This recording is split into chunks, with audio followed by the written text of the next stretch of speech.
All right, it's 7 o'clock. Let's call this meeting to order and we'll say the Pledge of Allegiance.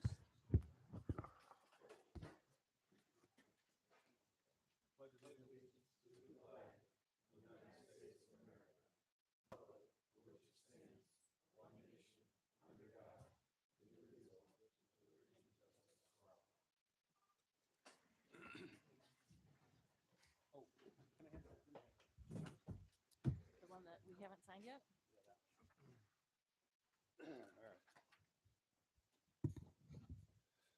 Matt Renfro. Present. Dougal. Present. Present. Tim Golding present. Mark Jewell. Here. Joe Lucas. Mark Cuddy. Here. Jim Warburton. All right.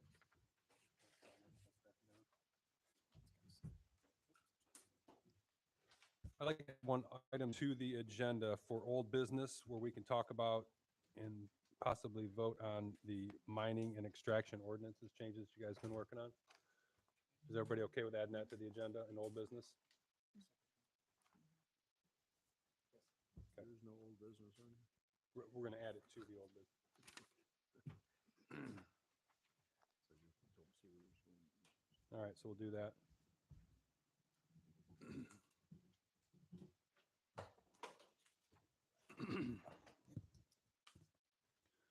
So somebody want to make a motion to approve the agenda as noted with the changes for the old business? Second. All right, I got to start filling this out, so it's going to take me a second. Hold on. So Jim. Thanks, Mark. All those in favor of adopting the agenda? Aye. Opposed? Carried.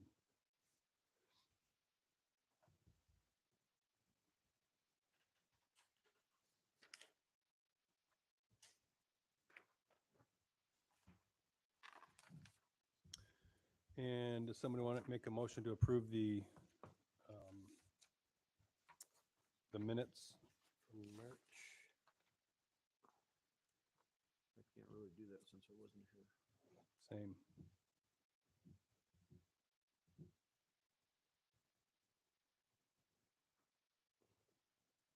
Did read them.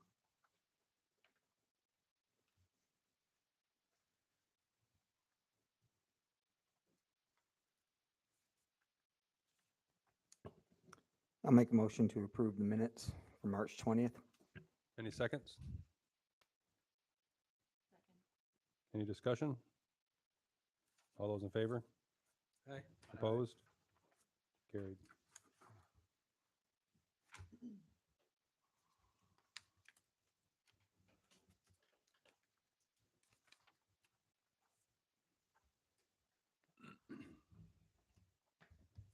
Okay, now is our first time for citizens wishing to address the commission. You got 3 minutes. Step up to the mic. State your name and where you live, please. And make sure you talk into the microphone. That goes for all of us too, because I tried to watch the meeting last month online and I couldn't hear anybody up here. So make sure we're talking into the microphones. Go ahead, sir. Hello, my name is William Lester. I live at 3199 Wolf Lake Road. I've been a resident of Grass Lake Township for over 60 years. I'd like to address the board on the proposed mining extraction ordinance revisions. I've been in the mining business for over 42 years. I'm currently retired. I've been involved in locating the material in different sites, permitting the material for extraction, extracting the material, and closing the projects out. And I feel that the requirements that you have in this new ordinance would be, you might as well just make it short and sweet and say absolutely no extractions in Grass Lake Township if you were to allow basically any of these suggestions to go through. Before you change zoning on something like that, you should ask, in my opinion, for people that are in the industry to have some input on that, not just people that are against mining, which whoever wrote this is definitely against mining. I know I only have 3 minutes, so I do not have time to go over it line by line.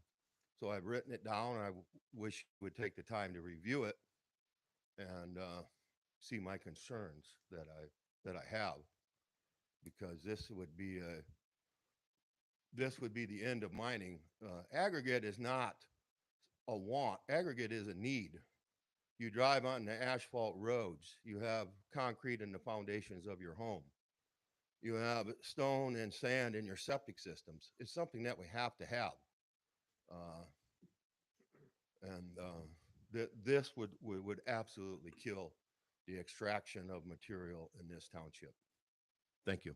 Here is Thanks, Bill. my issue Assessment. with what is being proposed.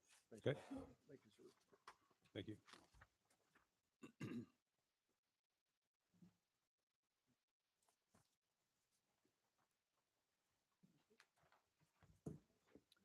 Next up, Hi. Hi. Happy Thursday. Ruth McDaniels, 3450 Sager Road. I'd like to know why or how this ordinance wasn't published for the public and that Mr. Lester has a copy of it. I hear what you're saying, but you don't live adjacent to the mine. You're not sick. talk to, like we talk to are. us. Sorry, like we are. So, any changes to the old ordinance would be probably grateful. I don't know if that's the word I want, because we have lived with this mine for 20, 25 years now. Illegally being done, not being watched. Now we have a new owner who the board really can't do much because we can't afford to go after him. He's a billionaire. So, and we're trying to work with them, but you know what? A mine in the middle of a neighborhood, no. We don't need the Grass Lake doesn't need to be called gravel pit, gravel lake, gravel pit. I mean, people are not going to want to live here if we have to continually fight for rights that I believe I should have. Yeah, I'm not here 60 years, but I've been here 35 years. When am I a grass laker? When? When do my opinions count? My daughter has a lifelong affliction now due to this gravel pit. I have one. She's on steroids daily. Her lungs are messed up from this mine. When do we get a say? We need to make changes to the ordinance. And I just want to know, how does Mr. Lester have a copy of the ordinance when it's not been published? It wasn't even on the agenda.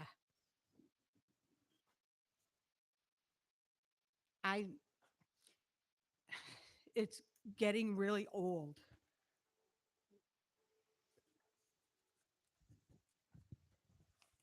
As far as how he got a copy, I have no idea. It was provided to us by. And I have, what's that? Wasn't this edition provided to us by somebody else? Yeah. From a citizen. Sorry, the edition that we have right now that's been read out was provided to us by, can't remember his name. Doug Miller. Doug. Doug. Thank you, Doug. Sorry, Doug. My bad. First of all, hold on a second. So just seeing this, I mean, I have no time to review it or read it or whatever. We've been working on this for quite a while. So just make note of that. I don't know how it was disseminated. I don't know. Go ahead. Take it into consideration. Doug Miller, 11456 Bellman Road. Just my personal opinion on it only is that the proposed changes to the ordinance is a common sense approach that balances the rights of landowners with the community at large, and importantly, protects the township in a number of ways that the current ordinance does not. So I think it's worth serious consideration. There's nothing in there that I see that is any different than in ordinance language in all many of the other communities adjacent to Grass Lake Township. There's nothing invented It's pretty standard with respect to neighboring townships. So I would urge consideration of the changes to the ordinance, very serious consideration, and I would recommend discussion over it, but serious consideration of it and adoption of the ordinance pretty much as designed. Thank you. Thanks. Anybody else? Going once, going twice, gone. All right. New business, the Matt Burr KIK Property Services, and it's the rezoning issue. And I trust that all of you had time to look at the documents and the information about the rezoning request. And if you have questions or thoughts, let's discuss it. Is the property owner here, by the way?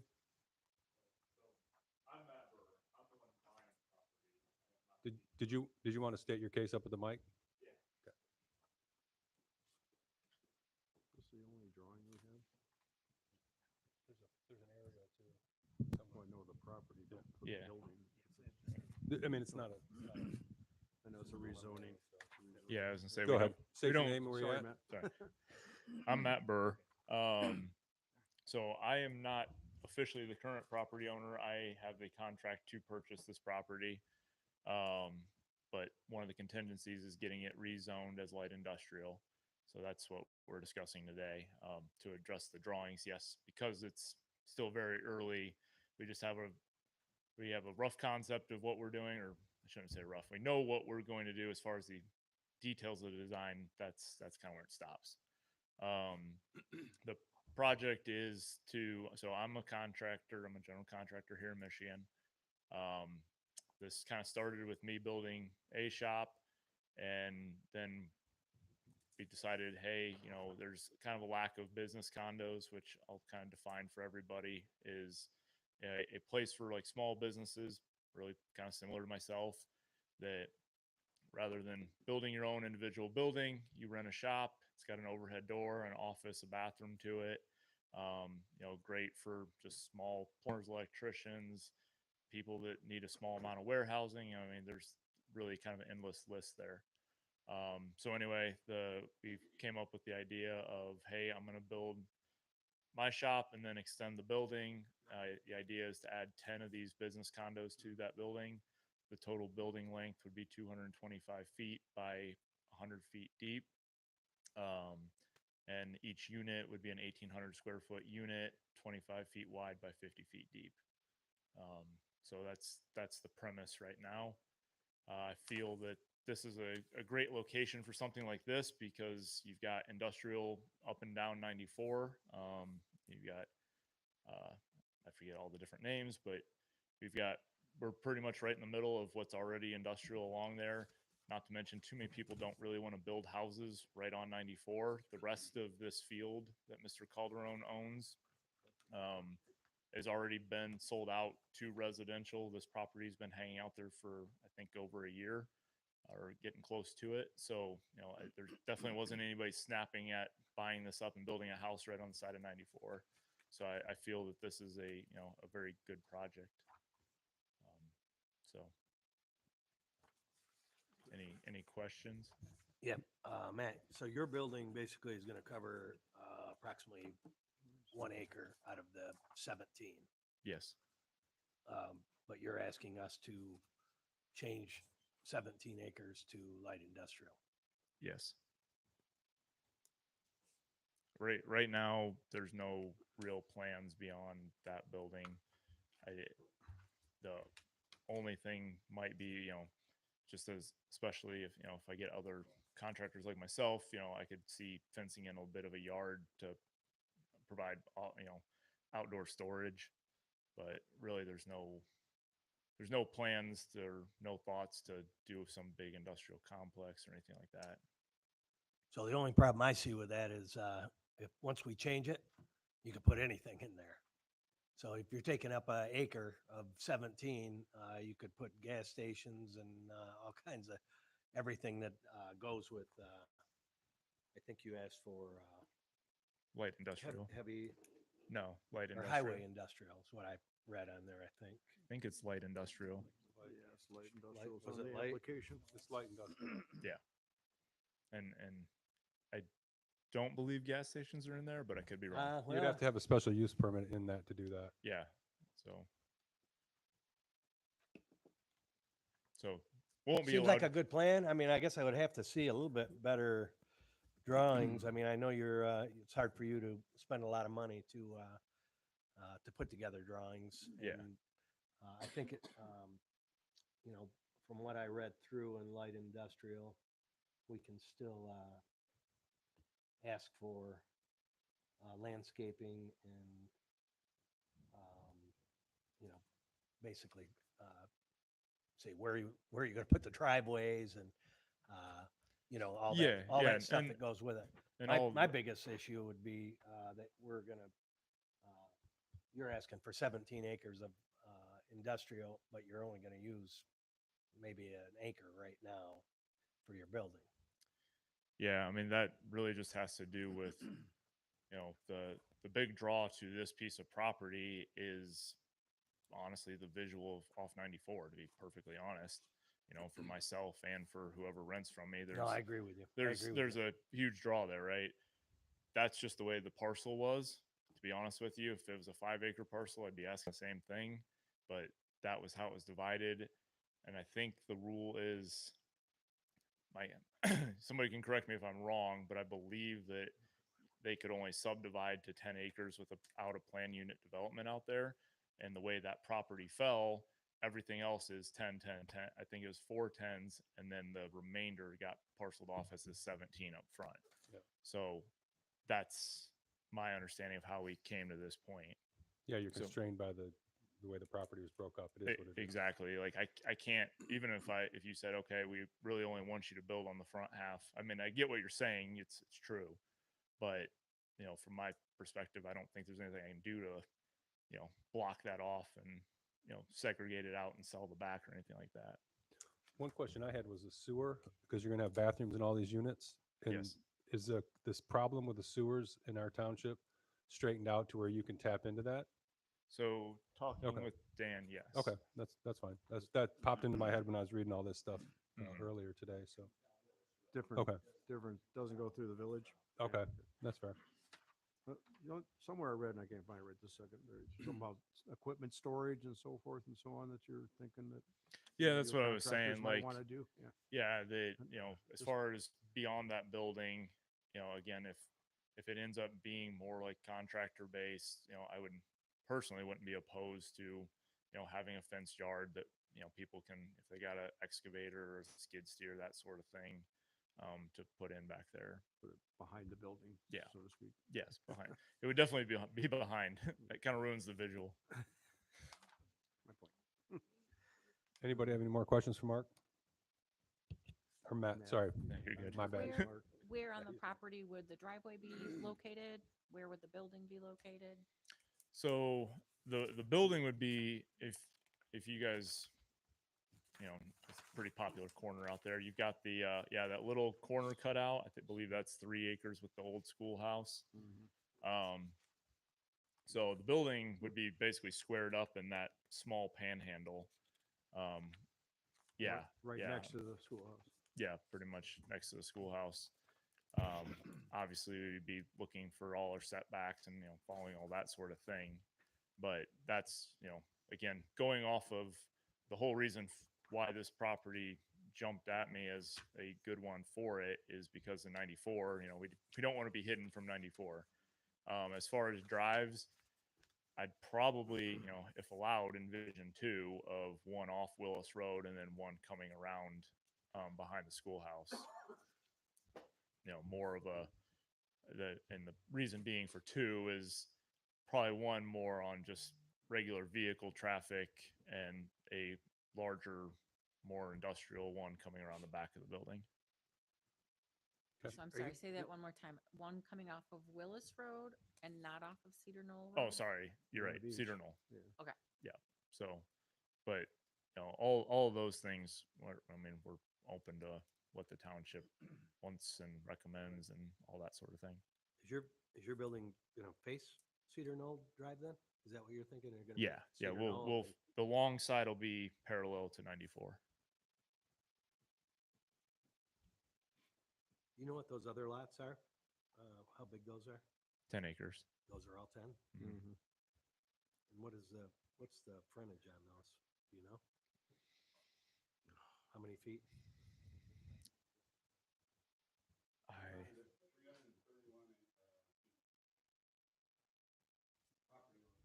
know. I'm gonna go with his answer. Yep, like he knows. He might have parceled it out.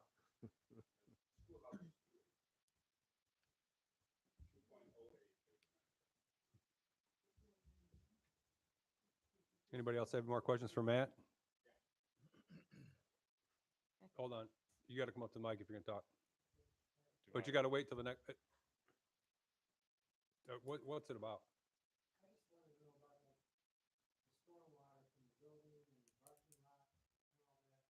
Anything like that'll get addressed with the site plans. That'll have to meet the requirements. Well, it'll meet whatever the building requirements and zoning for stormwater and all that.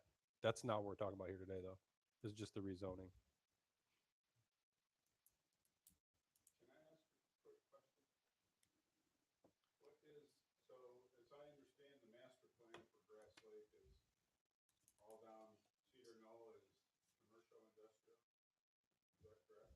Somebody had that. Yeah, this The future land. this fits the master plan, that zoning change, and everything. A lot of the property around there is light industrial already. So.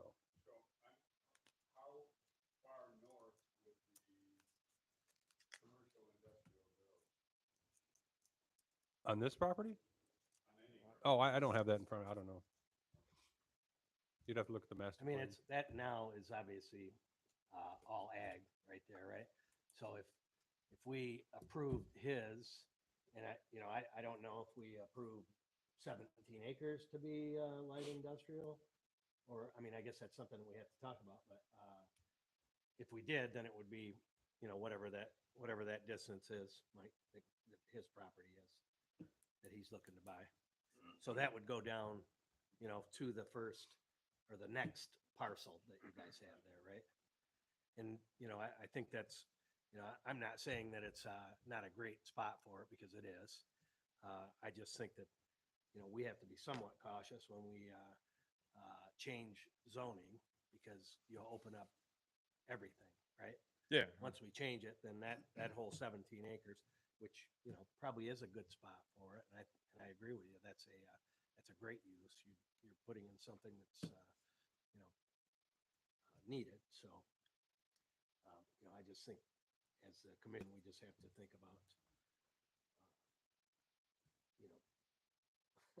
once we make it light industrial, then, that opens up the use. And hopefully everybody looked at that today, or And since we've gotten this, it, to see what those other uses are. I do understand that if they want to put in those other uses, they have to get a special use. But, we just have to think about that as we start to change zoning. yeah, and all the property around there is in that planned highway light industrial use anyway. It's in the master plan to be in that, whatever you call it, the highway commercial light industrial. So Well, there's, it's not there's, outside of the scope of what the master plan has. yeah, there's highway commercial, and there's.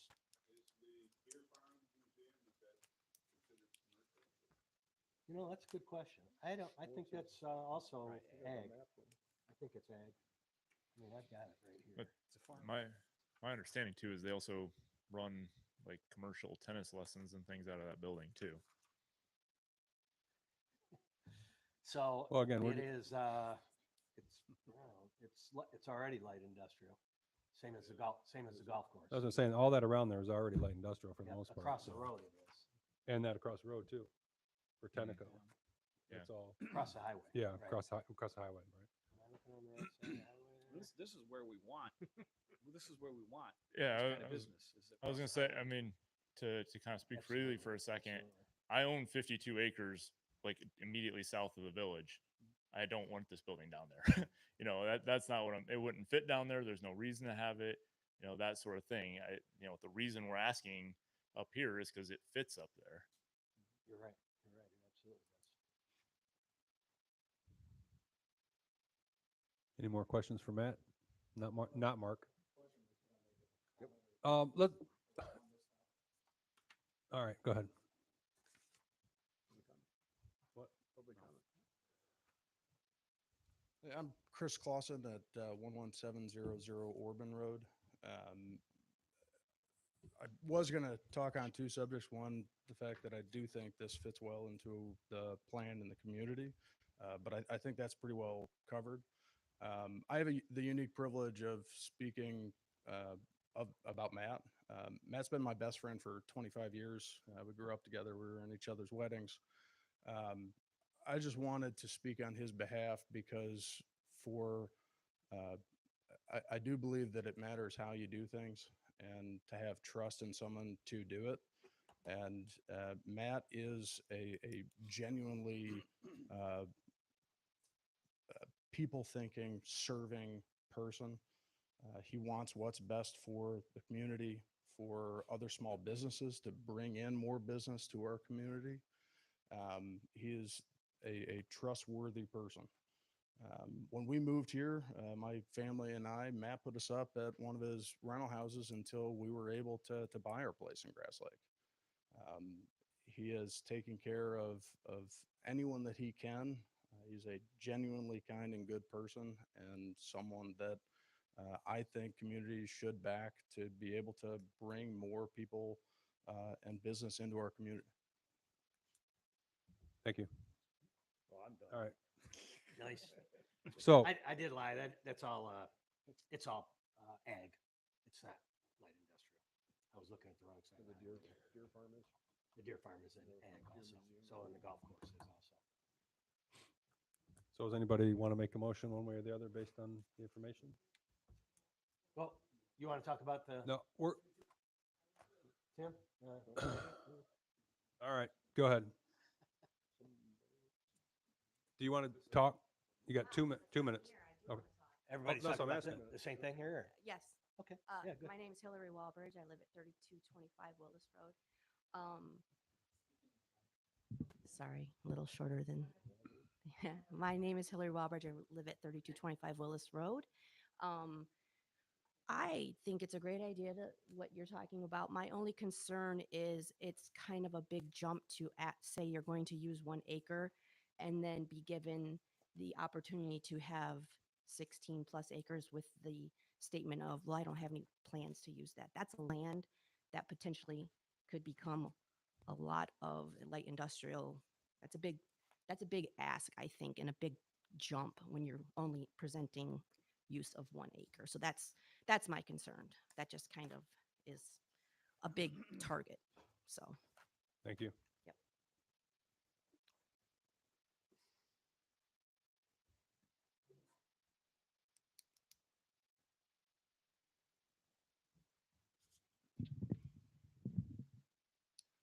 My name is Ken Downey. I'm associated with the Calderon Golf Club. We have concerns about traffic, dust, road conditions. It took us 16 years to establish a decent play out at the golf course because we thought, holy cow, we're right off the highway. This is going to be great. It took 16 years to people recognize that we have a decent golf course to play. So you got to think about that too.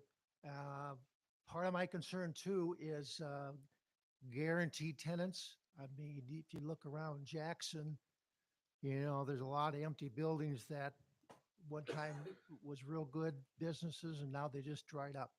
So that's one of my concerns too. Also too, if are we going to require a bond to be posted for traffic, dust, road conditions? Because, with the golf course, we got people playing outside. We don't want to affect our operations with dust or anything else. So we got to take that into consideration too. We have problems out there with farmers when they use fertilizer and there's a big rain. It all washes on the golf course and kills our grass. So there's a lot of little things that happen that people don't realize it. And my big concern is, yeah, seemed like it's an ideal location, but it really isn't. And what's wrong with keeping farmland, farmland? Land can be gone, but you can't replace it very easy. So that's my 2 cents. Thank you. All right, no more comments, so we want to discuss as a board? I mean, I think we should. You know, I think it's an ideal location, obviously, and my concern is also that with his building and his storage, it wouldn't be. It's nowhere close to 17 acres. I mean, I think as planning commissioners, we have to think about not necessarily just opening it up. I mean, it is an ideal location, but it would be nice to have them, if we, and, I would recommend that we just went 5 of the 17 we change. That way we're, they have to come back to us and say, this is what we want to do. And again, I thought the same thing when the Michigan Ave thing was out there. He wanted to do a 50,000 square foot building, and I know that fits on 5 acres. We approved, I don't know how many acres to, and we didn't approve it, but somehow the township approved. I can't remember what that was, 89, but they approved 60 some of it for commercial use, and I just think, to me, that's wrong. Well- It says in the book that you don't do that. Right, but You it don't does, just authorize, you don't just change it and, wait for them to put something in. It's just, you're just asking for trouble. So, I mean, I think it's, and Matt, I mean, you seem like a great dude. And I'm all for that, but I'd say, you're going to use possibly, 3 or 4 acres, it seems like, for your whole, everything you need out there. And what are you going to do with the rest of it, right? You're just going to let them plant hay, or I don't know, but the thing of it is, are we being responsible by changing all of it to light industrial, or do we say, great idea, 5 acres or 3 acres or whatever? yeah, I mean, I agree somewhat with that, but that whole area out there is zoned in the future, or in our master plan, future use, light industrial, Absolutely. all of it. Absolutely. So at some point, the whole thing could be. No doubt about it. And I think it should be also. I mean, I know there's other people that don't think it is, Yeah. but I mean, that's a perfect location. I wouldn't want to build my house right there, right? I mean. Right. Oh, no more comment, though. We're going to just talk about up here for now. Anybody else? Well, if it's all going to be, if it's already designated as future light industrial, then it really doesn't matter, I don't think. And it's one continuous, well, that piece of property you are not the owner of right now, but you're contract. Okay. So you'd have to split that, right? Yeah. What is that? Like, is that 60 acres there? Or that whole side of that's for sale? That whole thing is 50 acres. 59, yeah. 2 acres out there, the 17 is Matt's considering, and then there's 40 acres of 10 acre lots, yeah. Those would be residential, you're thinking? And you say that is future The land idea. use is all light industrial? Yep. All the way down Yep. Willis? You got the map, don't you? I do. Mine just shows it I all. know you as, can't see it. shows it all as, this shows it all as ag. It's ag right now, a lot of it. That's not the future. And there's Cedar Mill. That's not the future. No, where is the map, don't future? you? I don't think so. Where is it? I don't have it. Where's your butt?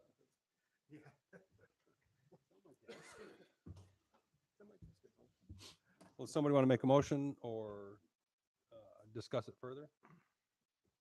Make a motion to go ahead and vote on it? approve it or recommend that we change the zoning or not. I'd like to make a motion if nobody else does. I'd like to make a motion that we approve the zoning change, recommend that change it from an ag to light industrial. And some of the findings, it's consistent with the township's master plan. And I will make a copy of this for you for the records, but I don't want to read the whole thing right now. You can read Tim's, Um, Adam's notes. It's not infringing on the existing residential areas. It conforms to our site standards. What else? It's got access to all the appropriate roads and utilities. It's not going to be a burden on any of that. It's sufficiently sized to accommodate all the setbacks that are going to be needed in the future when there's a site plan put together. And it's generally consistent with what we want to do in the community. That's my motion. I'll second it. Okay. So I'm going to give that to Heather. So we're going to make we're going to have a roll call vote. And again, it's to rezone from agriculture to light industrial, the subject property, and I will get the exact wording on that. It's for the whole piece, right? Yep. Okay. For the whole 16 point whatever acres it is. Matt Renfro, Aye. Heather McDougall, Aye. Mark Jewell, Aye. Mark Cuddy, Yes. Jim Warburton, Yes. Tim Golding, yes. Motion carries.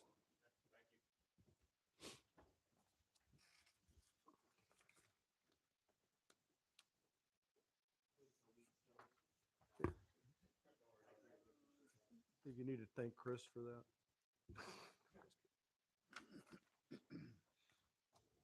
All right, now we're at our next citizens wishing to address the commission. Anybody? Oh, I forgot old business.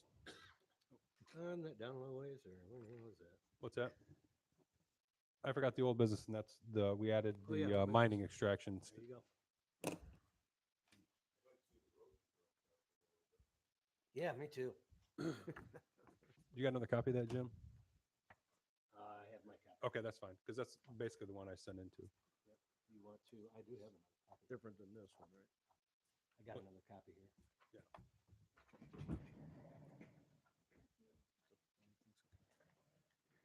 So we got together,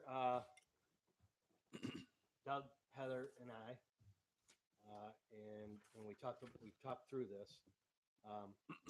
And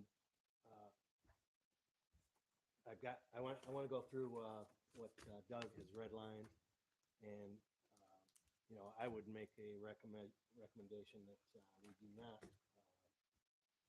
vote on this tonight. I want to give everybody a chance to think about exactly what we went through and Mr. Lester's concerns. I mean, he is obviously affected by this, and the last time we did this, we had a small group that we all got together and we redid the zoning, right? So, are you filming me, sir? I am. I mean, there's already a camera on me. So. Yeah, I am filming. All right. So, just get my notes here. Thank you, by the way, Doug. Doug was a citizen that was on the board who helped us do this. Doug and I we don't agree on everything. So just so everybody knows, I mean, we have some different ideas about stuff. So I'm going to go through what we talked about and what I recommend from what Doug had done. In the mining extraction operations, in the very first paragraph, is everybody with me on this? Mhm. You guys all have this, or? It says mining activity should be limited to those circumstances where there's a demonstrable need for natural resources by or within the township, I don't agree with that. I'll just go down and give you my opinions, and you guys can make your own opinions, okay? I wanted to be on this because I feel like I've been at this for quite a long time, and I helped do the last ordinance for this, so, which, you know, some people would say wasn't good enough, or others might say it was, so. That's the first thing. I wouldn't change that. I would leave that out. I don't know how we, you know, they have to demonstrate that there's a need in our township. I don't know how you would do that. I don't. Well, there's always going to be a need in every township for gravel. Right. So, There's always is. so I would just leave that out. Under site requirements.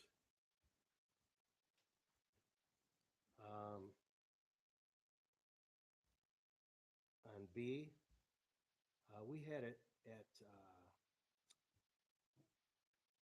10 acres, minimum lot area used to be 10 acres.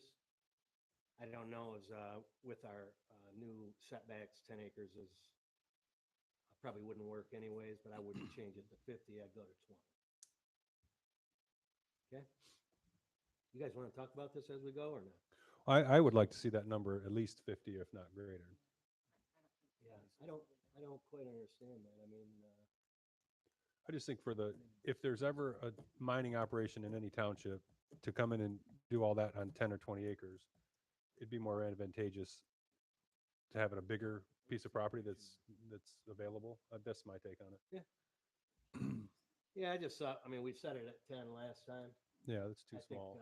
50 is, you know, a big jump from 10. I think 20 seems to me to be reasonable. I We think when still you, have an opportunity to, you know, they still got to come in front of us, so if they want to do it. when you consider the disruption to all of the residences around it, if you're gonna pop in little 20-acre mines all over the whole You could say township, that, but what if there isn't a resident around it? I guess let's go on down to numbers to letter C then. All right. And again, I went through, and I know Doug did some research. I went through the Waterloo and the Norval Township ordinances. So I kind of felt like Doug picked out the toughest stuff in there and put it in ours. So again, you know, we asked him to do it. He did it. Now we got to go through it, talk about it, and we'll decide, right? Yeah, and everything he came up with that I read was not different than other townships have. He just aggregated all of it. He put, Yeah. yeah, you got the worst shit in the ones around us and Right. put them into ours. So again, you know, I mean, Doug and I don't see eye to eye, but I mean, that's what we're doing here, right? Mhm. 1,600 feet from the perimeter of a subdivision, site condo, manufactured housing, multiple facing developments. That's another one that came out of, I think that came out of the Norval Township. I mean, I think that's pretty extensive, and I'm not sure somebody would want to put a gravel pit within 1,600 feet of any of those, but I don't think that needs to be in there. And I think you also added the word schools, or maybe that was something we just talked about, was to add schools to C. Right. Suburban residential or lake residential areas. Again, I just think that this leaves it too wide open. I would strike that. Total maximum surface of extracted operations shall not exceed 50% of the total parcel size. I don't get that either. Now you're gonna say you're gonna buy all this property, but you can't excavate all of it because we're only gonna let you excavate half of it. To me, that's ridiculous. I don't get that. I would strike that. Can you talk into the mic a little bit more for people? Sure. Nice. I think a lot of that, Jim, is because you've got to leave that berm around the outside area of it, and then you've got to have topsoil somewhere that you've got to be able to replace it with. So you're taking up space with our requirements. it makes sense to tell them they can't use up those spaces. 50%. No, there's a, reasonable. there's a requirement in here for a setback. That's what they can't use. Right. The setbacks. We've already got that requirement. We Right. don't need to require that they can only use 50% of the parcel. Yeah, I agree. mean, I you agree know, if with that Jim was on on a, this one. not a 10-acre parcel, then it probably would be right because of the setbacks. But if it's on a 200-acre parcel or a 500-acre parcel, I mean, Yeah, I agree with that. That, I don't think that should be in there. thank you, Tim. One permit per, one permit activation or actively operating. God, that was hard to say. In the township at a time. Again, you know, you give one to one guy, then the next guy doesn't get it until the other guy's done. Right, because the township is the one that has to deal with this. And we've already got one that that's out of control. So we're gonna start a second one up when we don't have this. I mean, the other one is not out of control. I don't know what you're saying about that. And I'm sorry about you and your daughter, honestly. I mean, I don't like hearing that every time you come up, but we have an obligation to business people, and we have an obligation to ourselves to make sure that there's aggregate that people can get. If it's there, they should be able to get it. And as long as they follow the rules, you know, we make up the you know, the accusations of this guy's terrible, but for 5 years he operates, and then the month before he has to come in for his review, we get complaints. So I'm just going to keep talking. And again, you know, my opinions. Everybody's on the board has their own. I'm only giving you mine. And I went through this with Doug. And again, you know, we'll figure out what we put in and what we don't put in. And then I have some other recommendations also. But Hey, Jim, can you one can you permit, talk into here though? one Sorry. permit I don't get. All right.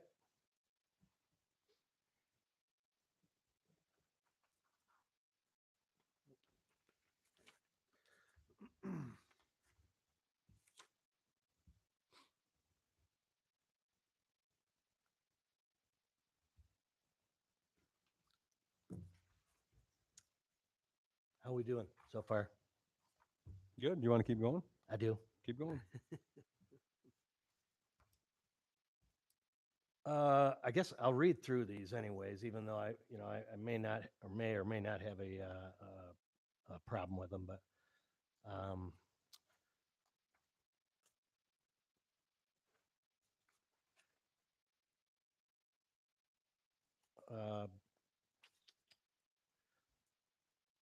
C, permit approval.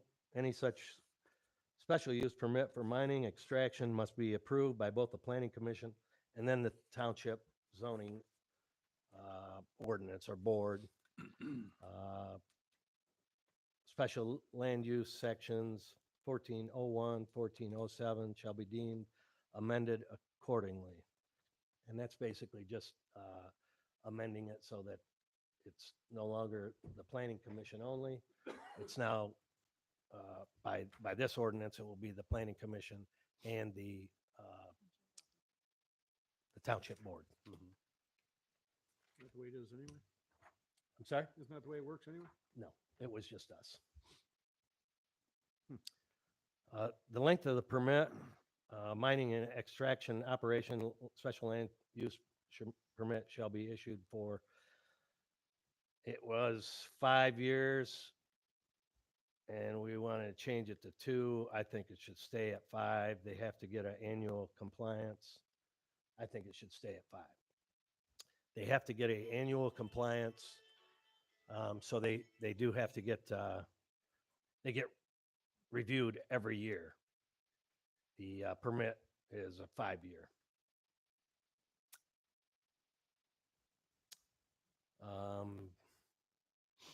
E, annual compliance review as a condition of the special land use permit for a mining and extraction operation. The owner, operator, and or permittee shall reimburse the township for annual professional and independent inspection of its operations conducted by a registered civil engineer selected and hired by the planning commission. The purpose of the inspection is to determine conformance to the site plan and operations in accordance with the conditional use permit. That is in both of the other ordinances by us. So again, I think that's why if, we're going to make it a 5-year permit, they're going to have to get reviewed every year anyways. Yeah, which we already do that. So, I mean, Yeah. Does the planning That- commission hire that person? it's, Or They the got to pay township? for it. Because it says yeah, planning it's commission. a township The township. or should- planning commission, whatever. That was my question. Which one is it? Mark Cuddy. Does say the planning commission. I think that would be probably the zoning administrator. It should be the township. And that, but the owner of the mine, or whoever's operating, is paying for it. Right. Yeah. Correct. Yeah, but we get to pick it.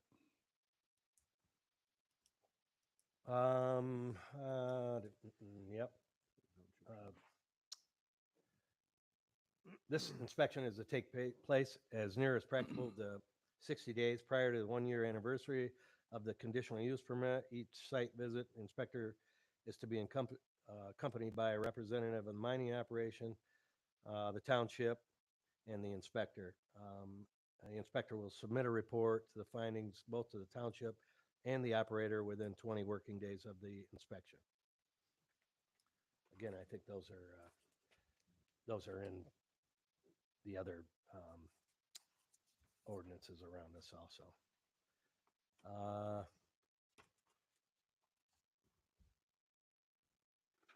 I think, is it V?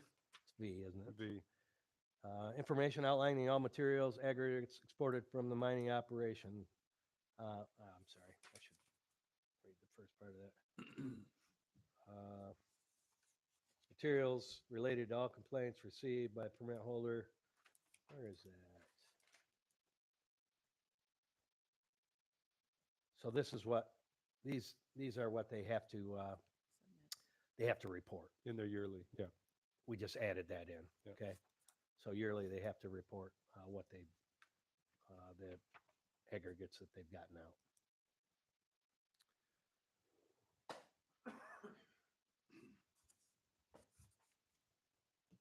At the bottom, we Xed out the mining and extraction operations shall occur on a parcel within a minimum lot size. Again, it used to be 10 acres.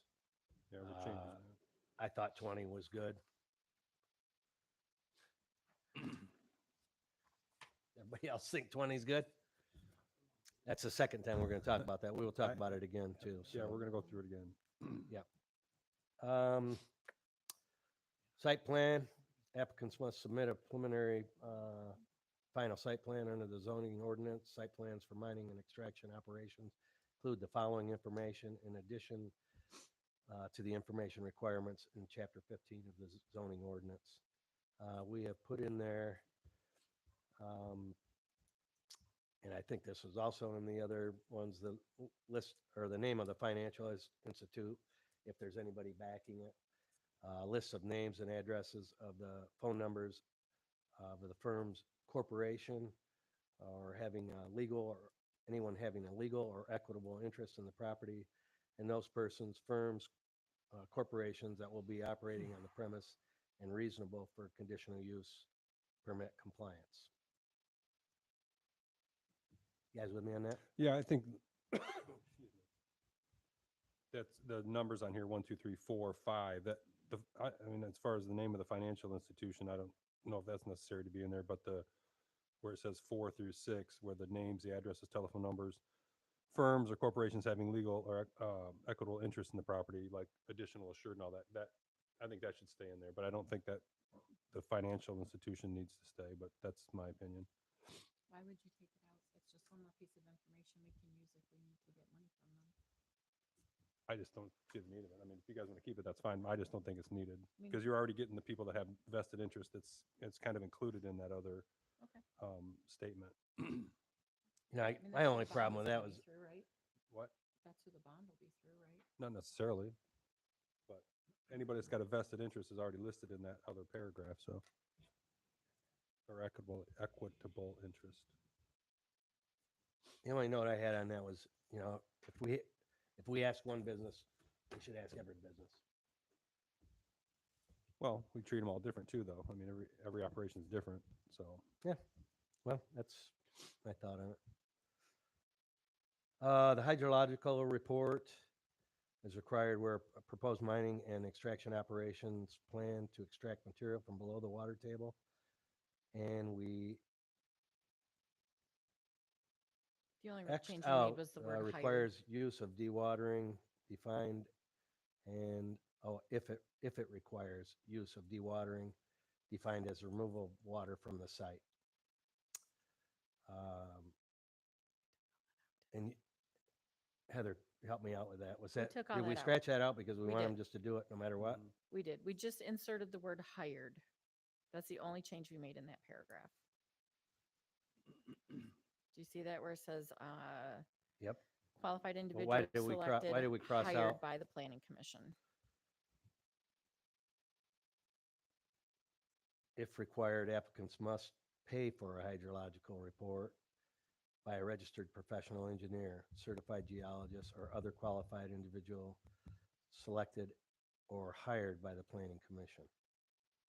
And hired. Selected and hired by.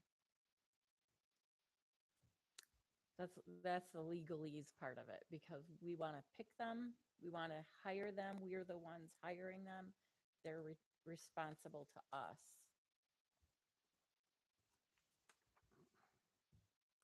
Does that make sense? I agree with that. Okay.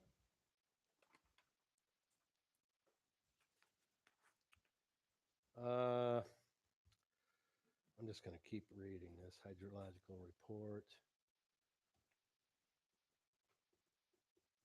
So, and I wanted to look this up today, what exactly a hydrological report entails, because I think we may have, we may just be adding stuff in there that it's already in there. And I would recommend that we look at that and figure out exactly what a hydrological report does entail. Yep. That would be good to see. I don't know if we need to, put all the other stuff in there, the level of the water table throughout the proposed area, opinion as to each and every effect on the water table, a map of all public and private wells, which I think we already asked for. So that would be my recommendation on that we just look and see what the hydrological report entails. Let me just go back and see what this says. I'm Any other- confused as to what you put in there with the level of the water table throughout the proposed area. If you're doing a hydrological study anyway, you're studying the water tables throughout. Right. So that I don't think property we have and to the- put all that in there, and that's why. in the adjoining properties, and we have in the ordinance already where they have to, if a well goes dry, they got to fix it. Right. So hydrological studies are good, but some of this wording, I just don't know if it's like the level of the water table throughout the proposed area. Number one, what does that even mean? But number two, we're already checking all the wells and anything anyway, and any Right. pollutants and contaminants running around. I'm not so. sure we need all that in there. And I think we should look at that. Any other information requested by the planning commission reasonably related to whether to grant a special land use permit, including but not limited to a separate environmental site assessment report. Again, I'm just wondering if we're adding the stuff in here that's already covered. The extraction master plan. Applicants must submit an extraction master plan that assesses the operation impact on natural features of the property and outlines their proposed operation. This is what we added. Such extraction master plan shall be independently reviewed by a separate professional engineer or comparable professional hired by the planning commission and paid for by the applicant that identifies at the minimum the following. You guys can all read the rest of that. You want me to read it or not? No, we don't have to read it, but I'm okay with that. I mean, having them pay for someone to do the study that we can review, and it's third party and not biased one way or the other is a good idea. On 17, a description of the area from which extraction will take place, the first year of operation, and likewise for each successive year to completion, including the anticipated ending date of the extraction operation as a whole. I think we're already asking for their proposed ending. I mean, I don't think it probably hurts to ask again. I mean, I guess once they start to go, I know that Mr. Proal, when we were out there, said, you know, if they're selling gravel, they're gonna move it quick. They'll get through it. But you know, a lot of times it depends on whether they get to they do the bids for the highways, right? And there's a certain time that they do it. And I think the state looks at the closest gravel pits because they want to have the least environmental impact. They want to have, obviously, the closer they are, the easier it is to get the gravel. And so, I mean, I don't know how much that matters, but. Under the land reclamation plan, applicants must include a land reclamation plan prepared by the state licensed by a state licensed professional engineer, landscape architect, or a state of Michigan licensed qualified professional, selected and or approved by the planning commission. This is what is proposed. Such land reclamation plan shall also be independently reviewed by a separate professional engineer or a comparable professional hired by the planning commission and paid for by the applicant. I'm not sure that, Seems is that already said here? Yeah, it's in the first paragraph. Just Yeah, above that. applicant must include a land reclamation plan. So why did we put that in there, Doug?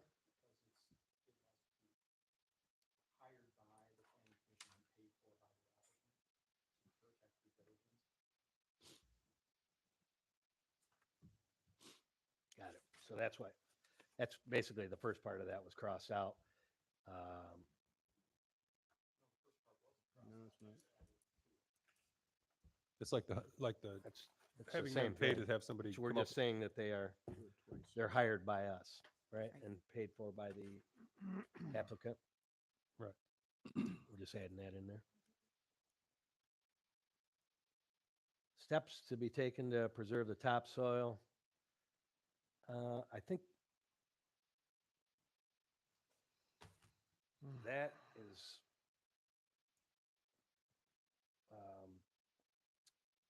I don't know how we ask them to stockpile topsoil when in the end you'd only need so much topsoil, right? And it's basically around the extraction operation. well, it's kind of a chicken and egg thing. Like, in my opinion, if you're mining and then your reclamation plan says that you have to put it back the way it was or cover X amount of ground with topsoil, if they don't save it and they got to buy it, that's on them. Either way, it has to be covered with topsoil when they're done. So I don't know Right. about the stockpiling thing. I don't know if that's necessary or not I because mean, I don't know if that's, I don't know if that's needed. I mean, obviously they know that in It's the another next, way of protecting the people though, right? Because if they sell all the topsoil and then they go bankrupt, it's just one more expense that the township is gonna be well, hit with. you're gonna have the, If the even bond if they go isn't, bankrupt, you got the bond money to, we've got the bond money, reclamate. but it's one more thing that if the bond money isn't enough, now the people are on the hook for it. It's just a nice protection for the township. yeah. I don't think we need that. That's my opinion. Then the next thing that we changed was the 3 inches to 4 inches of topsoil for the reclamation.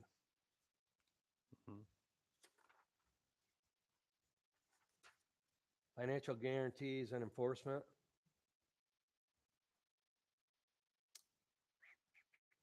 All right, I'm just going to read this all because it's a little bit hard to just pick out what we put in there. To ensure successful restoration of the mining and extraction operation, an applicant must deposit with the township cash, a certified check, irrevocable bank letter of credit, or performance bond acceptable financial guarantee to the township before issuance of a special land use permit. The township board will review and determine the amount required in the financial guarantee based on a written independent outside professional assessment hired by the township and paid for by the applicant. That basically just changed from the planning commission to the township board and the, how it's gonna get paid for.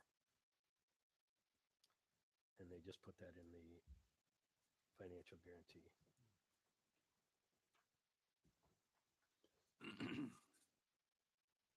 No, there's another instance where it strikes planning commission and gives it to the township. That's fine. Yep. Right. To the board.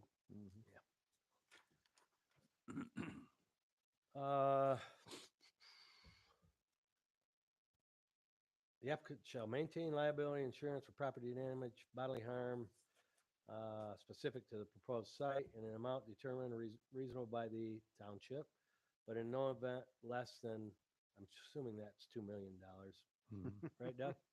Yeah. 2,000. And I think we just change that because it's the township board and not the planning commission. That way, if people don't like it, they can not reelect them. Only thing you can do is fire us, I guess. I don't really know. Civil fines. Any violations of the accordance of the ordinance shall be punishable as permitted by penalties and civil fines already established by the township for ordinance violations included but not limited to a fine of $500 per violation under this ordinance. Each violation shall be considered a separate offense. Prior to the township's issuing an appearance ticket or commercial judicial proceedings for a violation of this ordinance, the township shall give written notice of the violations to the applicant by email or phone, followed by first-class mail. 14 days shall be given after the initial notification to correct violations. If the violation is not corrected within 14 days, the ticket will be issued without further notice. I'm going to read down through all these right here. Again, I think, you know, Mark was out there for 25 years. I'm not sure there was ever one fine or one ticket issue. So we're adding a lot of a lot of stuff to this that, you know, I just wonder what was behind all that. Just to be clear, we're not in agreement. Just to be clear. Okay. Enforcement escrow. To ensure compliance with 5D, the applicant also must continuously fund a $5,000 plus $100 parcel size acre enforcement escrow on deposit with the township. I didn't quite understand that. Heather, could you want to tell me it's $100 an acre plus 5,000? Yeah.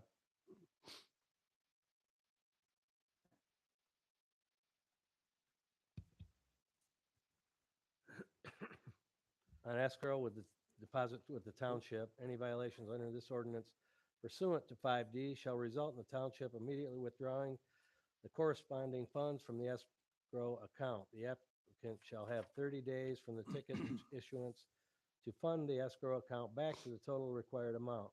Non-compliance will result in a special land use permit being invalidated, revoked, or terminated. I don't agree with that. This was to pay for enforcement officer? Is that what that mean, money is about? I'm $5,000? guessing. No, it's like no. it's like a mini bond. So whenever there's a ticket issued, we know that we're getting paid for it right away. And then it's on them to refill that little escrow account. And if they don't, we can automatically pull their permit. It's the little bit of teeth that this has. The tiny little bit of teeth. So that mine that's out there now is on 80 acres. So they're gonna have $13,000 of somebody's money to hold in case they do something wrong. I don't agree with it. Hopefully some of you guys will agree with me on that. I'm not opposed to having money in escrow. I mean, Well, I don't mean, know I've how we been- need to have $13,000. Well, I don't get that. Or, I mean, or it- whatever that be. If it's 100 acre, 800 plus it's 100 acre, 5,000. it's 10,000, it's $15,000. if you're doing your business, I was in business self-employed for 30 years. Things like this doesn't bother me because if you're doing your job the right way and you're treating your clients and your project fairly and equitably and everything else, that money's going to go right back in your pocket at the end of the day. I think it's a way for the township to do its due diligence and have some level of protection. And I don't think it's punitive. I think it's not a $13,000, $15,000, $20,000 on a 80-acre mining operation is not that much money. That's my opinion. Well, if it was your money, you probably wouldn't say that though. Well, no, I've done that before. I mean, in business, Yeah, I mean, okay. you How have about to. 5,000 and we don't add the $100 per acre? Well, I mean, again, this is a Absolutely. deliberative I mean, board, that's so that's we why come we're up here. with something. We're going to talk about it. Okay. Excavation surcharge to assist in remediation of the adverse effects of mining activity has on the streets, roads, and other aspects of the township. The applicant shall either pay Grass Lake Charter Township an amount equal to a minimum of 4 cents per ton for each ton of any natural resource shipped from the site. 2, request an individualized assessment of the impact and reasonable cost of such assessment to be borne by the applicant. To determine the individual adverse impact the applicant's operations have or is likely to have on the streets, roads, in the township, and proportionate per tonnage surcharge that would be paid to the township. In either case, the applicant shall provide monthly to to the township and the planning commission a copy of the total number of tons of truck from the site. The excavation surcharge shall be paid annually by March 1st for the previous January through December period. So 4 cents a ton, which is also in the Norval Township. I didn't see it in the Waterloo Township, but it is in the Norval Township, which would equal to about $2 a truckload. They get about 50 ton on a truck. 50 ton? 100 ton on a truck. So they send 20 trucks out a day. So $4. Right? No, $40. $40. Thank you. Missed a zero. I mean, for the roads, again, I guess I can see that.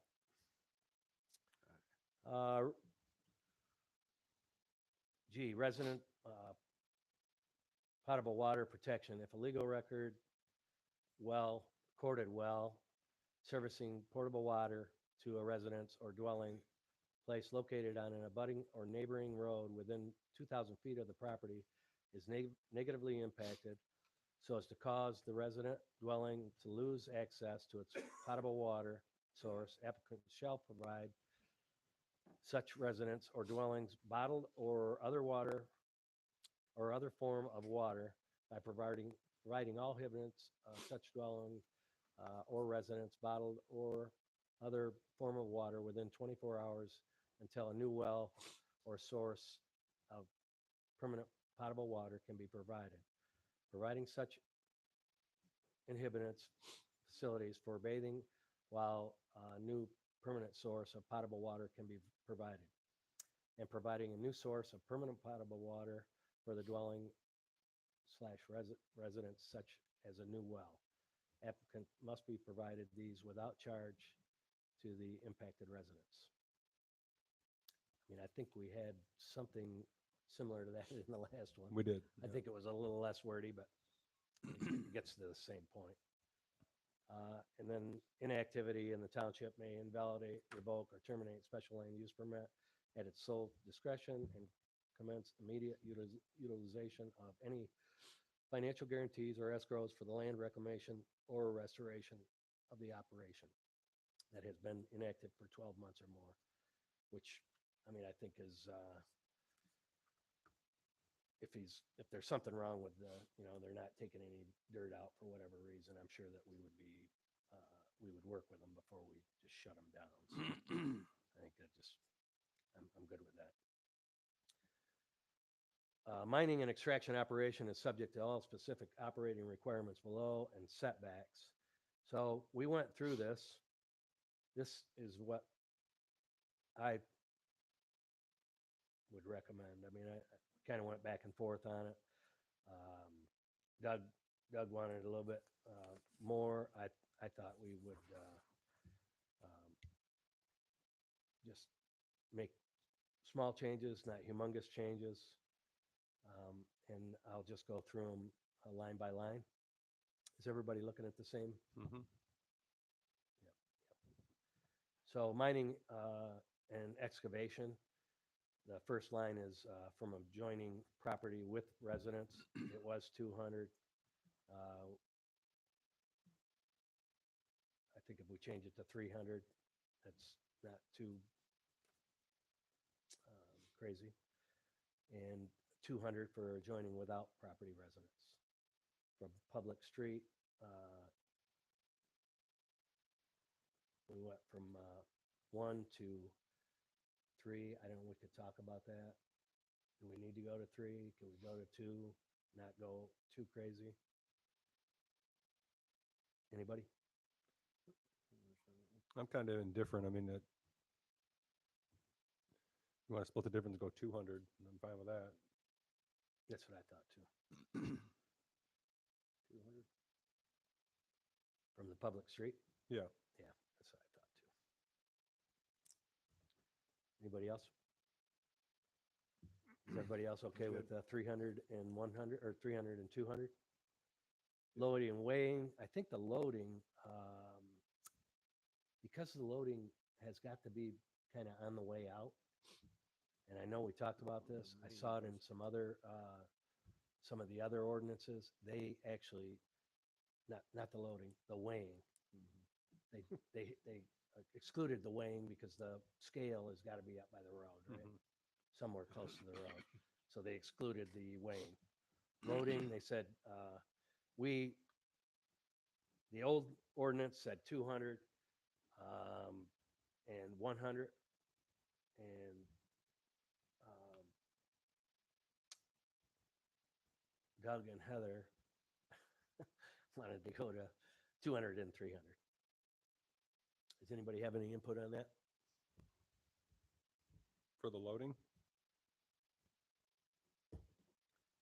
Yes. First, I think the weighing should be separate. Yep. Yeah, the weighing So it should should be, it should just be loading Yeah. and not weighing, because weighing has to be by the road.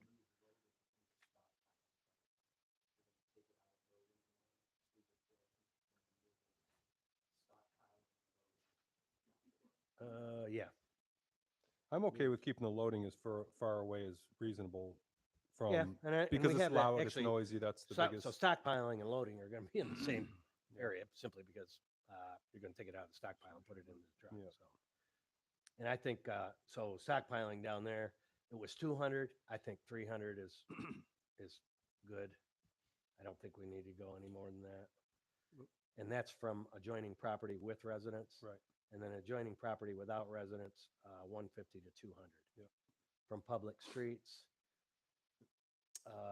we did have, I don't know what we had. I could find it. Anybody know? For stockpiling? No, public streets From for public loading, stockpiling. I would say 300, 200 rather is probably fine for that, just like the Was the 150. mining and extraction. Says it was 150 before. That's what it said. Was it 150? Mm-hmm. That's what's crossed off on mine. So 200? Yep. 200. Landscaping berm, Sorry, 10. No, we sorry. didn't do anything with Jim, that. Jim, one second. Went back to weighing. Where'd we leave those numbers? So weighing, I don't think we had a Separate. category. distance, because it's got to be out by the road. It's going to be somewhere probably So inside of the just inside the driveway, Right, so 100. which we will get to that.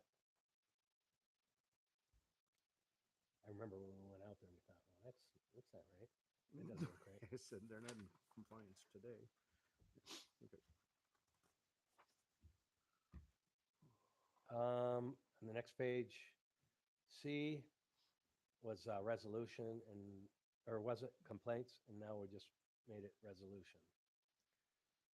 Mining and extraction operations must provide a post on all accessible, on an area accessible to the public, a sign that notes the telephone number, call complaints. Permit holders must keep a log of complaints received, and a description of each complaint, action taken to resolve each complaint, and any action taken to prevent future similar complaints. And what we added in there, public complaints may also be accepted by the township, planning commission, or zoning enforcement officer, either by phone, email, website, or other existing established public complaint methods. All complaints received by any of the above representatives of the township shall be shared with other members and included in the zoning administrator and enforcement officer as soon as practicable. I mean, I don't know how many people we can get involved, but I don't think we missed anybody.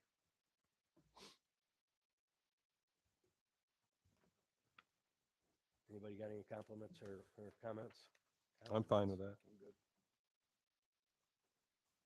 Required reporting include violations. Permit holder shall submit the planning commission and zoning enforcement officer all public complaints received, including all action plans, reports, permits, or related documentation generated by any federal, state, or local agency related to the operations of the property, including non-mining activities, as soon as practical and not later than within 1 month from receipt.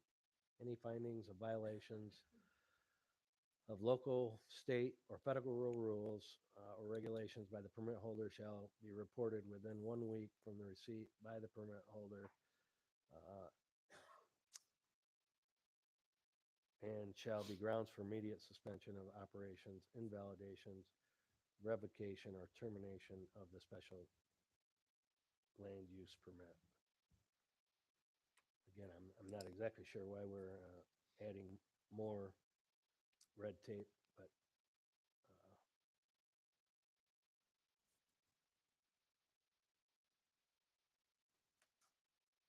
we can certainly discuss it.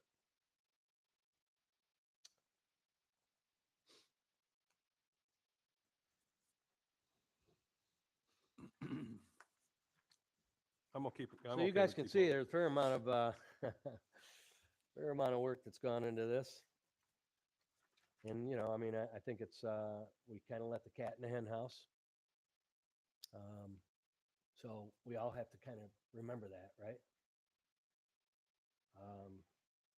Hours of operation. So a couple different ways to look at this. And, you know, I think we have mining extraction operation may only occur between the hours of 7 a.m. or sunrise, whichever comes later, and 6 p.m. or sunset, whichever comes first, Monday through Friday, between 7 a.m. or sunrise, whichever comes first, and 2 p.m. on Saturday. Operations on Saturday shall be for loadout only. The only thing that we changed in there was sunrise and sunset. I don't think that. I think that's too arbitrary. I think you should set a hard time on a clock face. Like, Yeah. I think if you, I mean, I the mean- other ordinance that I read, they actually, they let them go a little bit longer in the summer because obviously you get a little bit more sunshine. But right. I'm just saying if you say sunrise or sunset, somebody can say, "Well, I thought it was sunrise," or "I thought it was sunset." It's like duck hunting, right? I mean, somebody pulls the trigger a little bit past. It Well- happens. So, in my opinion, I would strike that and just set a hard time of 6 a.m. Or excuse me, 7 a.m., 6 p.m. 7 a.m. to 6 p.m. Yep. and That way, there's no ambiguity. yeah. I mean, that's what we have now. So we just take that back out. Transporting and loading, same thing. We had the sunrise or whatever comes later. I mean, I think if we're going to scratch it on one, we scratch it on the other. It's just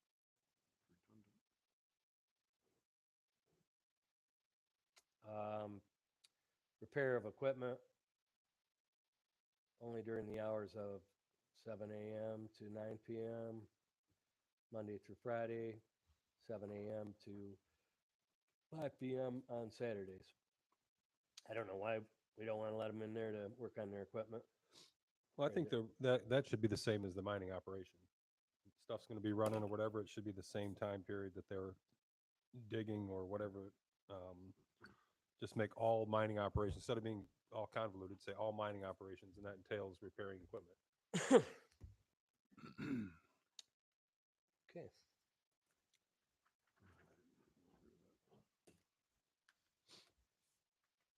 On landscaping, on the berms, the construction of screening berm shall be initiated immediately upon the initiation of the extraction operation on the site and shall be completed within 3 months of the commencement of such extraction operations. We put in the word commencement. I'm okay with that. Everybody else okay with that? Yep. Berms shall be on a slope of 1 foot vertical rise for each 2 foot of horizontal rise.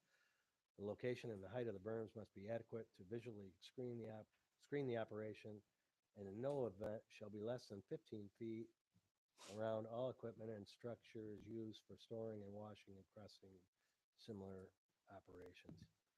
I mean, I think once you put up a berm, I don't know how it's going to be any different. You're pretty much already screening everything. So I don't see the need to add the additional wording I agree. in my 15 eyes. feet.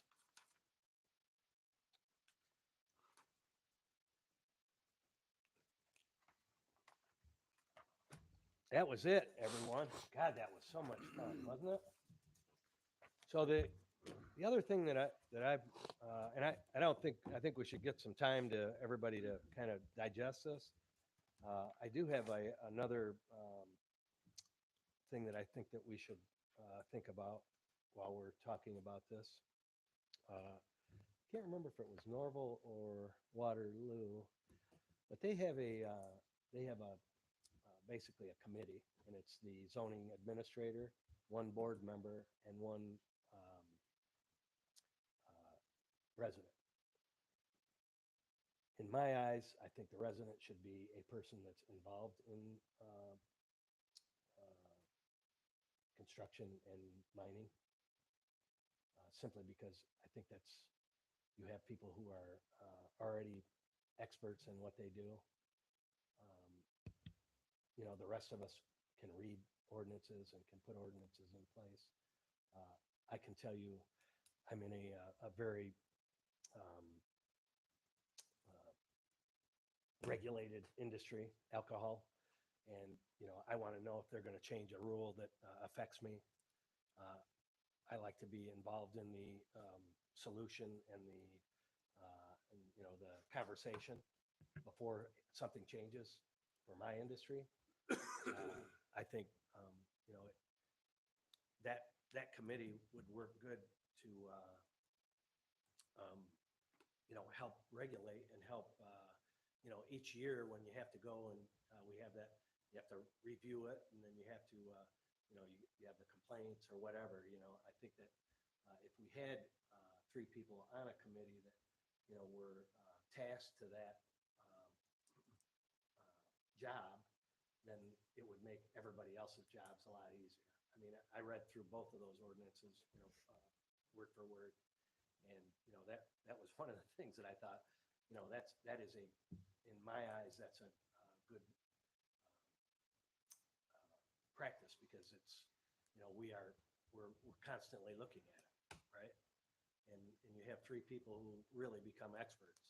The rest of us are just reading and relaying our thoughts. I think it's you know, it makes sense to me. And, you know, I can totally understand, you know, people who are in that industry, you know, they're protecting their interests, right? So everybody has a job and everybody has to go to that job every day. Some of us own our businesses and we, you know, we live it. Other people just work for us, but, you know, I think that's, in my eyes, I would make a recommendation that that's how we, you know, go forth and manage this, this task and ordinance. You know, it's probably one of the most looked at ordinances in the book, and you know, it's one that affects everybody. So, anybody else have any input on that? Sounds like a good idea to me. Does anybody else have any input on the? I think we just ought to be mindful that we're talking about mining operations in our township. And this group, last meeting, overwhelmingly opposed a wedding venue that was, I forget how many feet away from, you know, from the neighbors. Nobody wanted, the noise would be too much every weekend, unbearable. You know, we heard all the comments. But here we're talking about a mining operation, which will not go away for 10, It's 20 been years or decades more. already. Yeah. So I think we ought to be mindful of that. And it's also a pretty large money-making operation, I would imagine. I don't know what kind of revenue this thing makes, but I think that anything that the ordinance can do to ensure that they're following all the rules is important, because it is a pretty disruptive operation. You know, there's a lot of open farmland and open, you know, property in this township, but there's also a lot of people who live here. So we just have to be mindful of that. So is anybody gonna make a motion to adopt this, or are we No, gonna not chew on it tonight. some more? No, this was not what our working meeting went over. Well, That's not what a working committee looks like at the end of the meeting. well, my thought is Mr. Lester's document. I didn't know this existed until you just handed it to me, so I'd like to look at that. I don't know how you got the other stuff. It doesn't matter at this point, but I would like to make you guys aware of the fact that, you know, there does need to be aggregate. We need aggregate for basements and driveways and roadways and all that stuff. Nobody wants it in their backyard. I get that, but at some point we need to make a ruling on this. So what I would suggest is, like, but then I'd like to look at Mr. Lester's document, and then next week, or not next week, next month, be prepared to make a motion to adopt it. Otherwise, it just keeps dragging on, and we're never going to have any resolution. Is there another subcommittee meeting on this or not? I mean, 'cause you're gonna- I mean, They're we on the could have, subcommittee. we could have another Yeah. subcommittee meeting. I think, we're not- you know, we need to Well- probably decide on, you know, I give you my recommendations from what Doug and Heather and I went through. You know, you guys can certainly, you know, When we left our everybody- working committee, I thought that we were in agreement. So you've completely blindsided me by presenting this as a result of our working committee. So I don't think that's what a working committee looks like. I think we were supposed to come up with something together I that thought we we did. agreed on and present it. I didn't realize that you disagree with all the changes that we made to Doug's paperwork.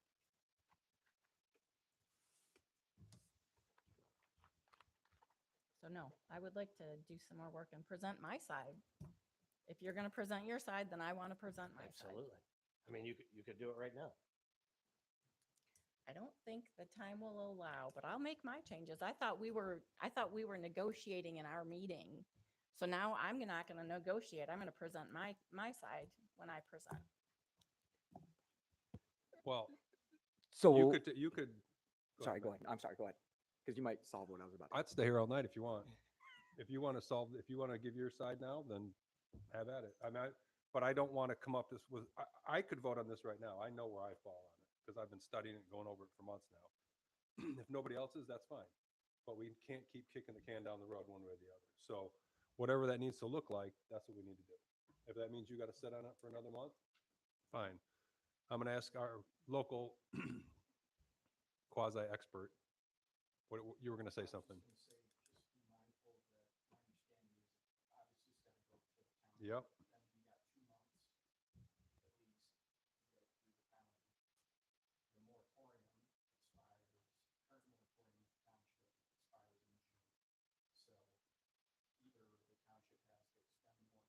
Mhm.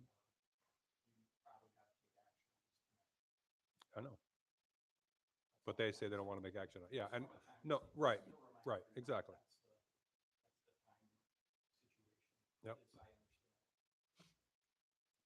Yeah. I mean, you guys got my input.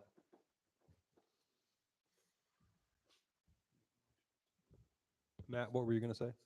Well, I was just gonna ask if we were gonna have competing ordinances to vote on then next month, but it doesn't look like that's what it's gonna be because she was talking about presenting hers. Then he was gonna present, obviously already presented what he thought. Were we gonna have two different ones we're gonna vote on, or if it's gonna be one completed one before we get there? Well, we need to get to an hours, not his, hers, or anything else. But I think we need to get to, and I, again, I don't, these meetings can go as long as they need, but we'll go through this whole thing again, and we're going to pick out everything we want, and we're going to make one ordinance.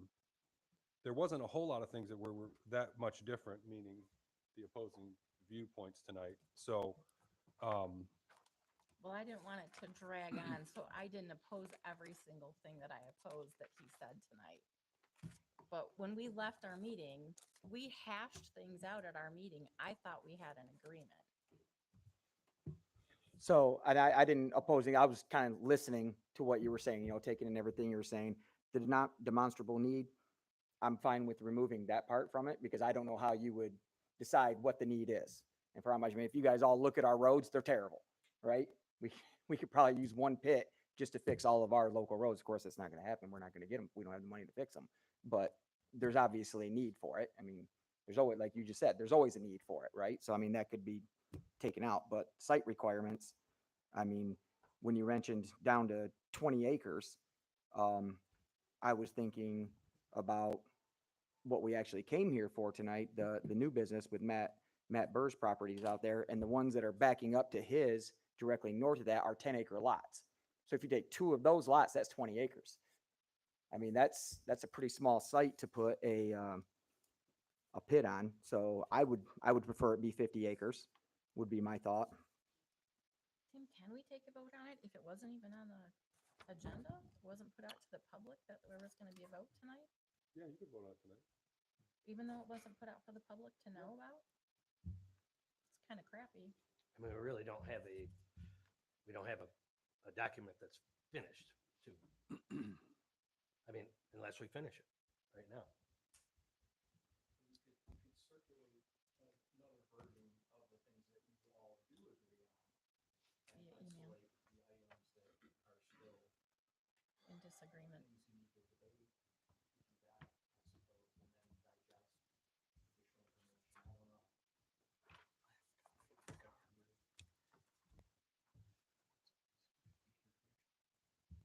Well, first, if we're going to vote, somebody would have to make the motion one way or the other, but, and then we'd have to list out every single thing.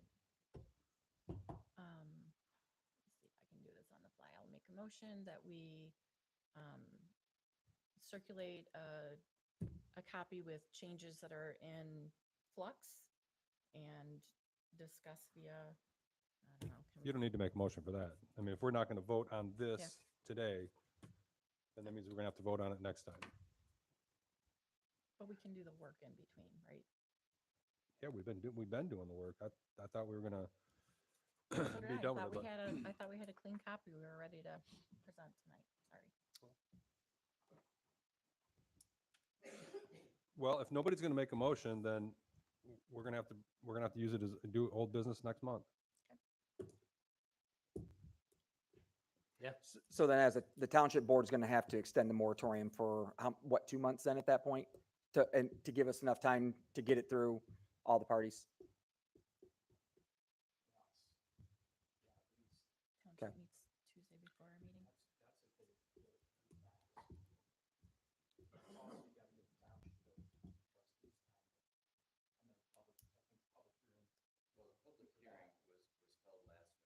Right.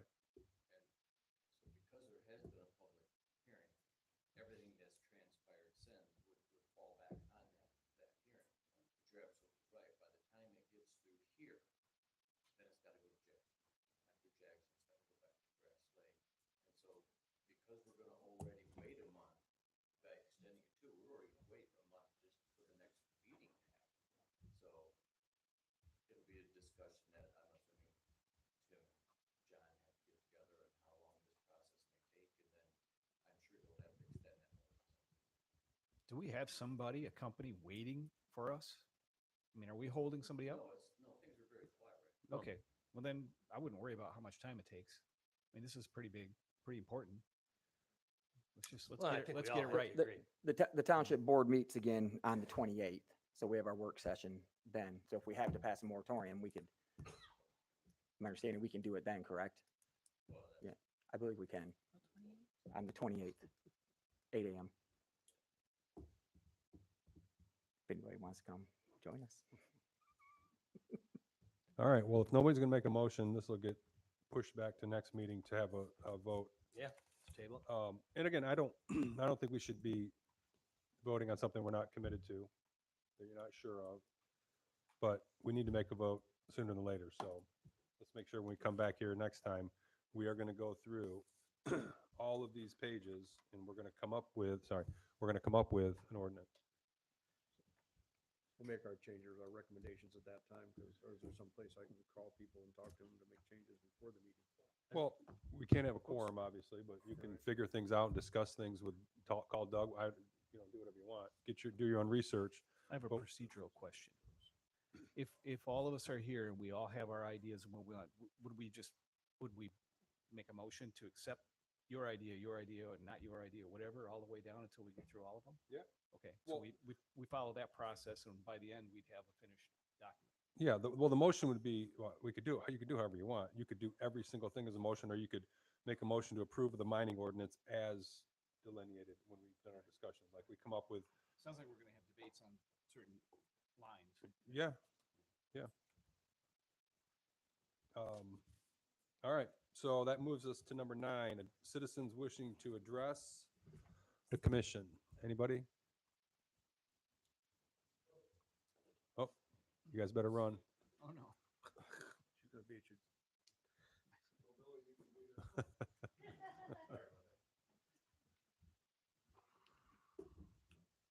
While the board is making their decision on that, as I said earlier, I've been in the aggregate industry for 42 years. I am retired now. If you have any questions, I would appreciate if you'd reach out to me, or if I could, if you have a work session, if I could join in on that. I don't know if public is allowed at those or not, but I would like to have input on what's going on. I know I'm a little bit late to the game here, but if possible, I'd like to be involved in what goes on from here forward. Thank you. Thank you, Bill. I'm Marilyn O'Leary. I live on Fall Road. I wasn't aware that this was going to be on the agenda. I don't think anyone was. So I'm not really prepared to say a whole lot. One of the things that stood out to me very early in the discussion was Heather's, excuse me, comment that we already had one hot mess. And we still have one hot mess. And that is what has to be considered. And Jim, Mr. Warburton said, all we're doing here is adding more red tape. Well, the reason we had one hot mess was because we didn't have the necessary red tape to prevent that hot mess. So I think that the board really has to give this much more consideration. It worried me to think that you would come in here with this kind of discussion and then possibly go ahead and vote. I couldn't see that happening.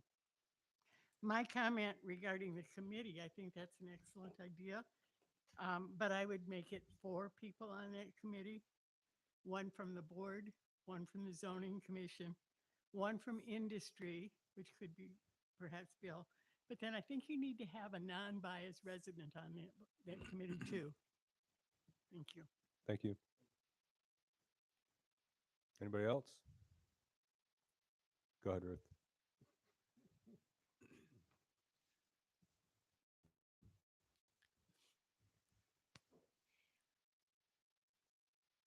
I think that we need to have teeth in this ordinance. We have a billionaire owner. We can't fight him. Grass Lake would be bankrupt. And then everyone would be irritated that we couldn't do anything in this town.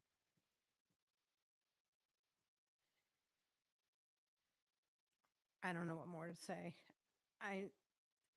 I was under the impression, first of all, that there'd be a whole lot more people here if this was on the agenda.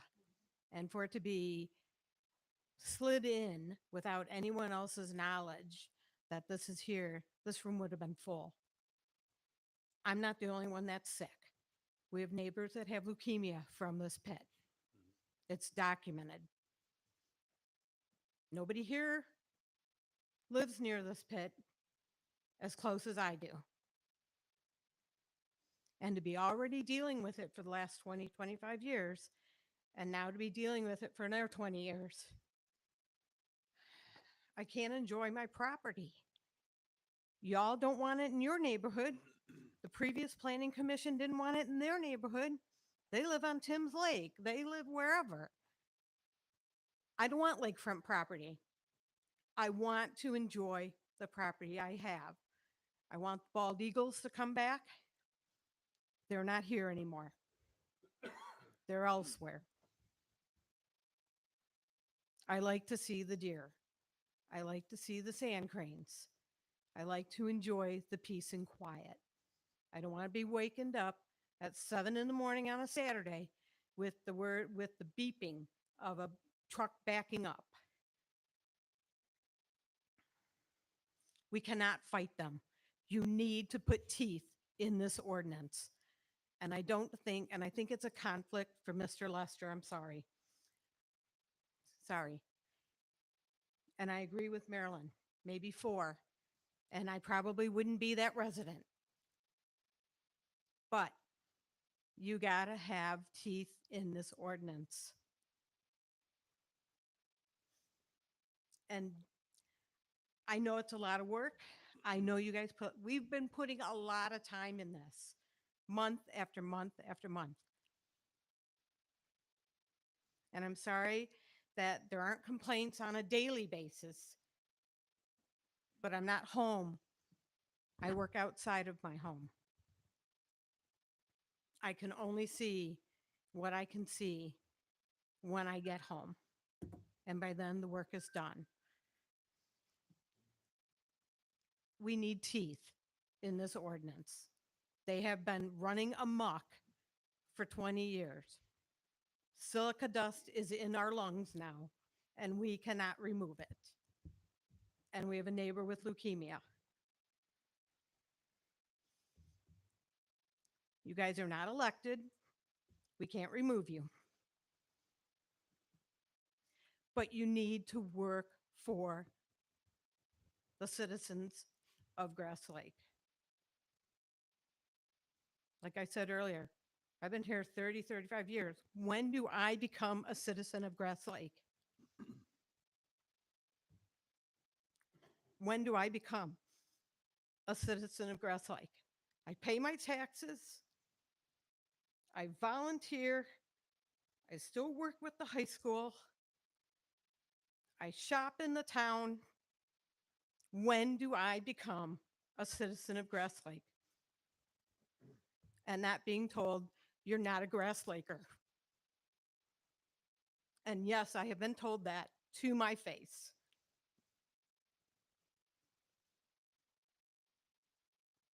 My property taxes have risen. My house is gone down. No one wants to live on my property. No one. Thank you, Ruth. Anybody else? No? I think I'm speaking for the whole board. What we are trying to do is protect the community. I don't think any of us are around when the first your gravel pit got going, but that's neither here nor there. So we're trying to look forward and best protect the wants, needs, and interest of the community, and quite frankly, business owners too. So that's what we're trying to do, is do the right thing for the most amount of people. Proposed new business. I don't know if there is any new business for next meeting, but we will be talking about old business, which is this gravel mine. Any general discussion from the board or from the commission? What about the, get information from the board? You guys didn't do anything? I mean, why do we gotta do all the work? Bring everything with me, I'm sorry. The committee, I like the idea of the committee, I was gonna mention that too, but I did agree that there should probably be 4, rather than just one from the industry, should have a general resident who has nothing to do with it whatsoever, and also does not live near any proposed site. Yeah. That way, because obviously it's gonna be not my backyard thing, but, just somebody who, possibly someone who lives in the village even, maybe, because they're not gonna be near it, but they probably know somebody that's gonna be near it, so they might think of something. I don't know, I just think just a zoning administrator or board member and one citizen who's within the industry is going to be represented by everybody, so. That industry is already being represented by the mine.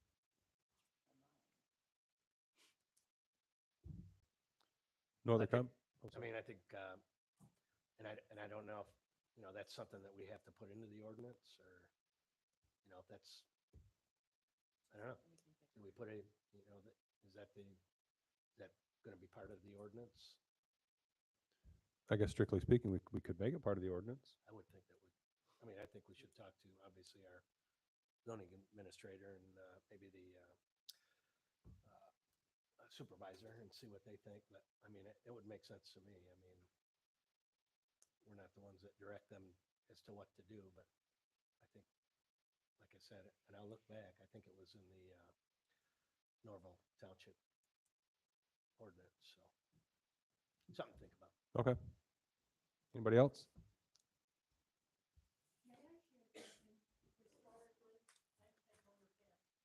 Sure.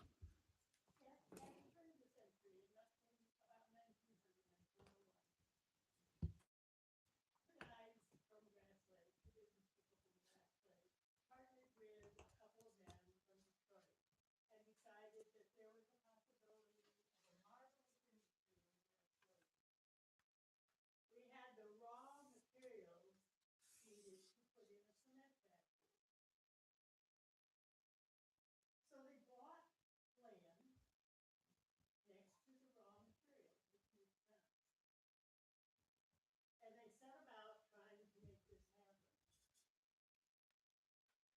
Now, I'll keep it short.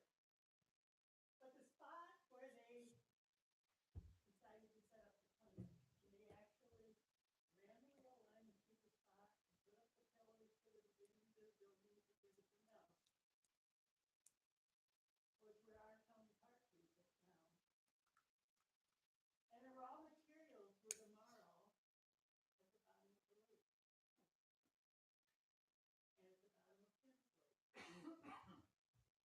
And they had the experts in who evaluated everything and decided that they could actually work this cement plant for 75 years.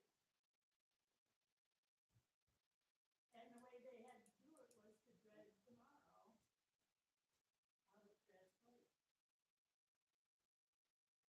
So think for a minute, what Grass Lake would be today had that happened.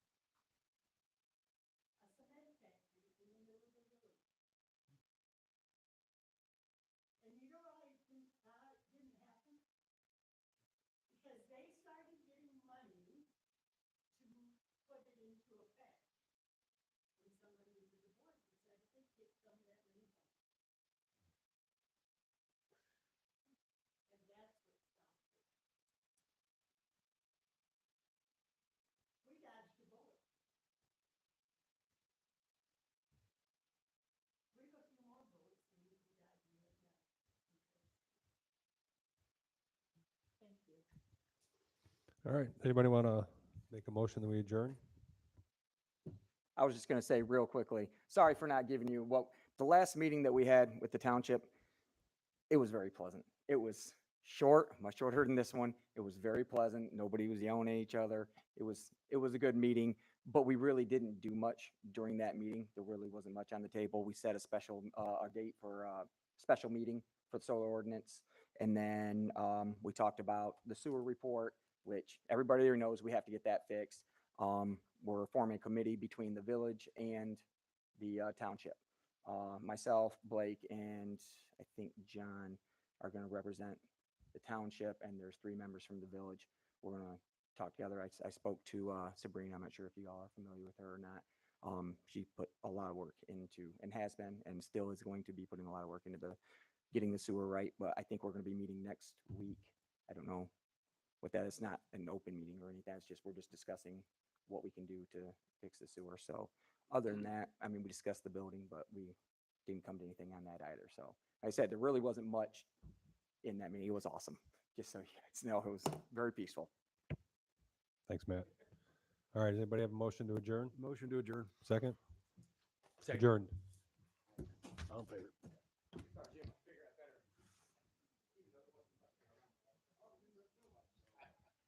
Well, that's all. I didn't want to leave it as, you don't have to do much. There really wasn't much to say on that. I'll be more prepared to give an update on it the next time too. And I didn't have my red line